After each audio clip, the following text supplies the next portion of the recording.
আসসালামু আলাইকুম সবাইকে। আমি শখের গল্প থেকে সাদিয়া বলছি। আজকে আমি বানিয়ে নিব তেল মশলা ছাড়া সবজি ভাজি। এই ভাজিটি অনেকটাই স্বাস্থ্যসম্মত আর খেতেও অসাধারণ। তো ভাজিটি করার জন্য আমি প্রথমে নিয়ে নিলাম গাজর। গাজরটিকে আমরা কুচি কুচি করে কেটে নিয়েছি। তারপর নিয়ে নিব ফুলকপি। ফুলকপিটিকে আমরা ঠিক এরকম করে কেটে নিব। তারপর নিয়ে নিব বাঁধাকপি। বাঁধাকপিটিকে আমরা ঠিক এইভাবে করে কুচি কুচি করে কেটে নিব। তো আমার এখানে সবগুলো সবজি নেওয়া হয়ে গিয়েছে। আমি এখন ভাজিটি করে নিব। তো ভাজিটি করার জন্য আমি এখানে প্রথমে একটি প্যানে ফুলকপিগুলো দিয়ে দিলাম। ফুলকপিগুলো দিয়ে দেওয়ার পর দিয়ে দিব বাঁধাকপি। আপনারা চাইলে এখানে আরো অনেক রকমের সবজি ব্যবহার করতে পারেন, কিন্তু আমি এখানে শুধু 3 রকমের সবজি ব্যবহার করেছি। তো তারপর দিয়ে দিব গাজর কুচি।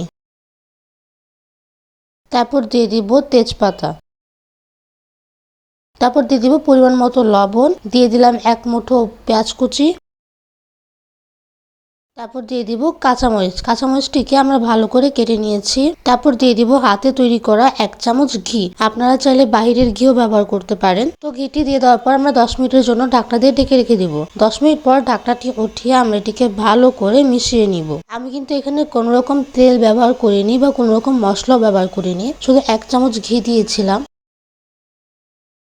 তো আমার এখানে ভালো করে মেশানো হয়ে গিয়েছে। আমি এখন আবারও ঢাকনা দিয়ে ঢেকে দিব। তো 5 থেকে 10 মিনিট পর ঢাকনাটি উঠিয়ে দিয়ে দিব ধনিয়া পাতা কুচি। ধনিয়া পাতা কুচিটি দিয়ে দেওয়ার পর আমি এটিকে ভালো করে মিশিয়ে নিয়ে একটি প্লেটে পরিবেশন করে নিব। তো এই তো তৈরি হয়ে গেল আমার তেল মশলা ছাড়া সবজি ভাজি। এই ভাজিটি কিন্তু আপনারা রুটি, ভাত বা পোলাও দিয়েও খেতে পারেন, অথবা বাচ্চাদের টিফিনেও দিতে পারেন। দেখতে যতটা লোভনীয় হয়েছে তার থেকেও বেশি খেতে অসাধারণ হয়েছে। আপনারা সবাই এটি অবশ্যই ট্রাই করবেন। আশা করি আপনাদের এটি ভালো লাগবে। আর ভিডিওটি ভালো লাগলে লাইক, শেয়ার, সাবস্ক্রাইব করবেন আর আমাদের পাশে থাকবেন। আল্লাহ হাফেজ সবাইকে।